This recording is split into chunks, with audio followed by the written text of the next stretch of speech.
नमस्कार साथियों, आज हम बात करने वाले हैं कि किस प्रकार से आप राजस्थान विद्युत विभाग का ऑनलाइन फॉर्म फिल कर सकते हैं। इसकी अंतिम तिथि 25 सितंबर 2025 रहेगी। तो सबसे पहले आपको इस वेबसाइट पर आ जाना है। इसका लिंक मैं आपको वीडियो के अंदर प्रोवाइड कर दूंगा। सबसे पहले आपको क्लिक फॉर न्यू रजिस्ट्रेशन वाले ऑप्शन पर क्लिक करना होगा।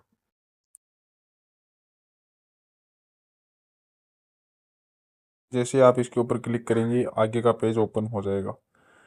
यहाँ पे आपको अपना फर्स्ट नेम डालना है और फिर कंफर्म फर्स्ट नेम है, वहीं आपका सेम नेम आपको यहाँ पे डालना है। जैसे आपका नाम राहुल है तो आप यहाँ पे राहुल लिखेंगे, फिर कंफर्म के अंदर फिर से आप राहुल लिखेंगे। यदि आपका मिडिल नेम है तो मिडिल नेम यहाँ पे दर्ज करेंगे, अन्यथा आप सीधा लास्ट नेम लिख देंगे। फिर अपना लास्ट नेम भी आपको कंफर्म करना है। आपको यहाँ पे अपने मोबाइल नंबर दर्ज करने होंगे, जो भी आपके चालू एक्टिव मोबाइल नंबर है। आपको अब यहाँ पे ईमेल आईडी दर्ज करनी है और डोमेन के अंदर आप जीमेल चुने। ठीक है, ईमेल जैसे लिखते हैं तो वो पूरी ईमेल आपको पहले पेज में नहीं लिखनी है। कैप्चा कोड डालना है, फिर सेव एंड नेक्स्ट वाले ऑप्शन पे आपको क्लिक करना होगा। जैसे आप सेव एंड नेक्स्ट करते हैं तो आपको नेक्स्ट पेज ओपन हो जाएगा। यहाँ पे आपको फ़ोटो और सिग्नेचर अपलोड करने होंगे।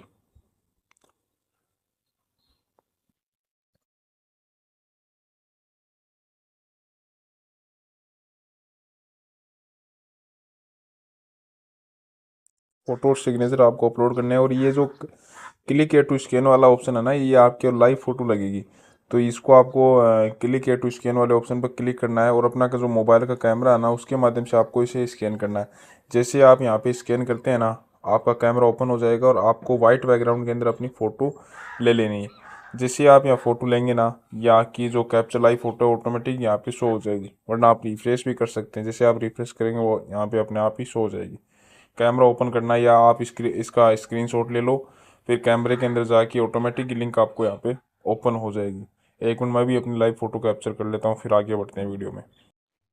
हाँ, तो मैंने भी अपनी लाइव फ़ोटो कैप्चर कर ली है। जैसे आपकी फ़ोटो लाइव कैप्चर हो जाती है, यहाँ पे आपको शो हो जाएगी।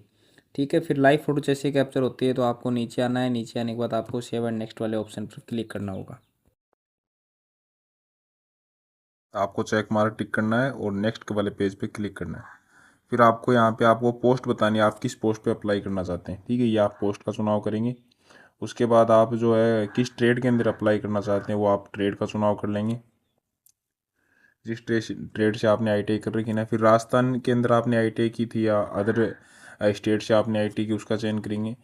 SC ST OBC जो भी आपकी श्रेणी है, वो उस श्रेणी का आपको चुनाव करना है। यदि आप क्रीम लेयर से हैं तो आप क्रीम लेयर पर क्लिक करेंगे, अन्यथा आप नॉन क्रीम लेयर पर चुनाव करें। फिर आप किस स्थान पे ये अप्लाई करना चाहते हैं तो आपको वो चुनना है, किस विभाग के अंदर, अजमेर है, जोधपुर है, जो विभाग आपको उसका चयन कर लेंगे।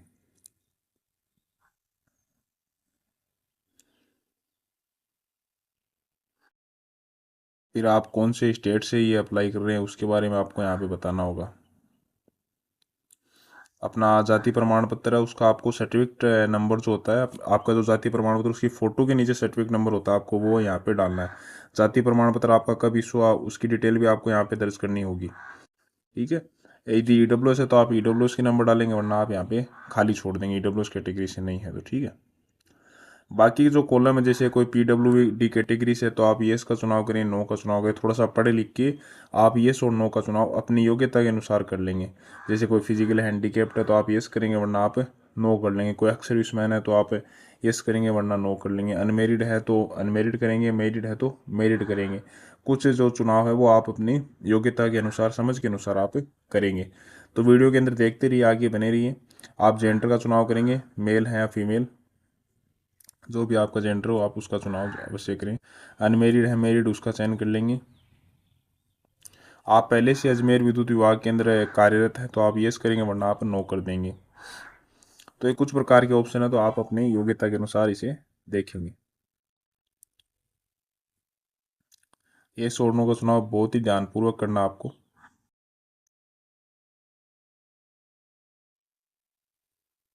यदि कोई व्यक्ति ऐसा जिसने NCC वगैरह कर रखी है तो वो भी यहाँ पे ये छोड़ने का चुनाव करेंगे।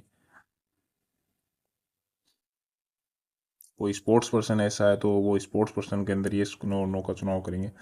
फिर आपको यहाँ पे जो अपनी नेशनलिटी, जैसे आप इंडिया से बिलोंग करते हैं, इंडिया, और आपका कौन सा धर्म है, हिंदू, मुस्लिम, सिख, ईसाई, जो भी आपका धर्म है वो उस धर्म का चुनाव करेंगे।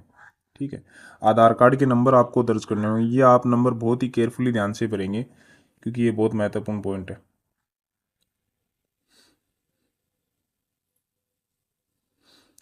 यदि आप टीएसपी एरिया से बिलोंग करते हैं तो आप टीएसपी के ऊपर क्लिक करेंगे, अन्यथा आप नो कर देंगे। जैसे आप यस करते हैं तो टीएसपी एरिया आपको दिखाई दे देंगे, आप उस एरिया से बिलोंग करते हैं तो आप चुन लेंगे, वरना नहीं आपको चुनना है। ठीक है। ये सेंटर आपके एग्जामिनेशन सेंटर, तो आपको कुल मिला के 6 सेंटर इसमें बढ़ने होंगे। आप नज़दीक जो सेंटर है वो आप अपने योग्यता अनुसार भर लेंगे। अपनी डेट ऑफ बर्थ आप यहाँ भरेंगे।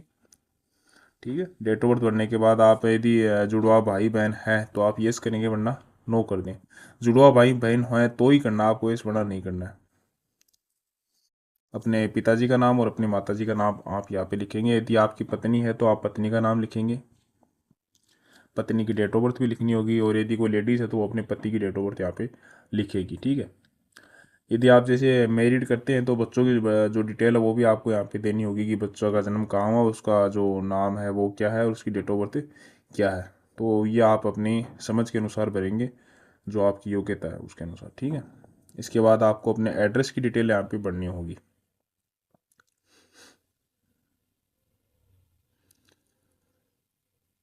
यदि आपने शादी के अंदर दहेज वगैरह लिया है तो आप ये और नो कॉलम का चुनाव करेंगे, वरना आप नो कर देंगे। ठीक है। एड्रेस की डिटेल भरने के बाद नीचे वाला जो ऑप्शन आता है, ये नीचे लिखा हुआ है परमानेंट एड्रेस वाला। यदि आपका परमानेंट और कोरस्पॉन्डेंस एड्रेस सेम है तो आप येस करेंगे, दोनों पर टिक मार देंगे।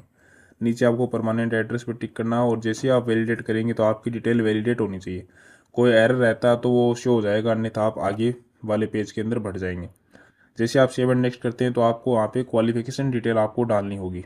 सबसे पहले आप अपनी 10th क्लास की जानकारी देंगे कि आपने 10th पास की है या अभी अपेयरिंग में है, और उसके बाद आप अपने बोर्ड की जानकारी देंगे, आरबीएसई सीबीएसई कोई अदर बोर्ड है तो। डेट ऑफ पासिंग लिखेंगे, मार्कशीट के नीचे नीचे आपको डेट ऑफ पासिंग लिखा हुआ आएगा, वो आप यहाँ पे डाल देना। और आपने परसेंटेज कितने प्राप्त किए 10th क्लास में वो आप यहाँ पे लिखेंगे। First division, second division, third division, जो भी आपकी डिवीज़न है वो आप यहाँ पे लिख लेंगे। इसी प्रकार आपने आईटीआई की डिटेल डालनी है। आईटीआई आपने अपेयरिंग कर रखी है या अभी अभी आपकी आईटीआई चल रही है या पास कर ली। ठीक है। ट्रेड का चुनाव करेंगे और डेट ऑफ पासिंग लिखेंगे। ट्रेड आपको वही मिलेगी जो आपने फार्म में शुरुआत में चुनाव किया था। यदि इसके अलावा आपने कोई डिप्लोमा सर्टिफिकेट या ग्रेजुएशन वगैरह कर रखी है तो उसकी जानकारी भी आप यहाँ पे भर सकते हैं, अन्यथा 10th और आईटीआई इसमें स्टार मार्क है। इसके बाद आपको जो है हिंदी भाषा का नॉलेज है या नहीं तो आप यहाँ पे येस करेंगे। यदि आपका कोई वर्क एक्सपीरियंस है तो आप येस करके इसकी जानकारी देंगे, किस पद पे कार्यरत है, कब तक आपने कार्य किया, किस विभाग में कार्य किया। इसके बाद आप भाषा की जानकारी देंगे, हिंदी इंग्लिश है, जो भी आपको भाषा उसकी जानकारी आपको यहाँ पे देंगे।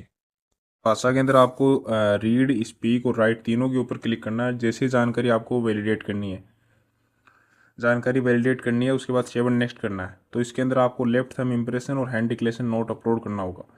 ये नोट आपको जो है इसी फॉरम का जो नोटिफिकेशन है उसके अंदर आपको हैंड डिक्लेरेशन नोट मिल जाएगा। अभी मैं वीडियो में बने रहे आपको दिखाता हूँ। उस प्रकार से आपको एक सफ़ेद पन्ना लेना है, उसके ऊपर आपको पेन से लिखना है। पहले आपको अपना अंगूठा अपलोड करना है, फिर लेफ्ट थंब। ये रहा वो हैंड डिक्लेरेशन। आई के आगे आपको अपना नाम लिखना है। ठीक है। और नेम ऑफ द कैंडिडेट इसको छोड़ देना। आप यहाँ पे अपना नाम लिखेंगे और आगे वाली डिटेल ऐसी कैसी लिख देनी है आपको। ठीक है। और फिर रिक्वायरमेंट जो लिखा हुआ ना, रिक्वायर्ड, यहाँ तक आपको लिखना है। लिखने के बाद इसके जस्ट नीचे आपको अपना सिग्नेचर कर देना है और इसको स्कैन करके अपलोड कर देना है। जेपीजी फॉर्मेट में अपलोड हो गए। और अपना अंगूठा भी आपको यहाँ पे अपलोड करना है और अपना हैंड डिक्लेरेशन भी आपको यहीं पर अपलोड करना है। अभी मैं कर देता हूँ, आप वीडियो में बने रहिए। फिर अपलोड करने के बाद आप जैसे सेव एंड नेक्स्ट करते हैं तो पेमेंट वाला ऑप्शन यहाँ पे खुल जाएगा। आपको एससी के लिए 500 रुपये का पेमेंट करना होगा। और फिर जैसे आप ओके क्लिक करते हैं पेमेंट के पेज पर ये रीडायरेक्ट कर देगा। यहाँ पे आप UPI, net banking, QR code से भी पेमेंट कर सकते हैं। यदि आप फ़ोन पे, गूगल पे, पेटीएम चलाते हैं ना, तो आप नीचे नीचे वाला ऑप्शन आता है यूपीआई और क्यूआर कोड, सबसे बेस्ट ऑप्शन है। क्यूआर कोड वाले पे क्लिक कर दो। ठीक है। और मेक पेमेंट कर दो। जैसे मेक पेमेंट करते हैं तो आपको यहाँ पे क्यूआर कोड शो हो जाएगा, इसको स्कैन कर लो अपने फ़ोन से।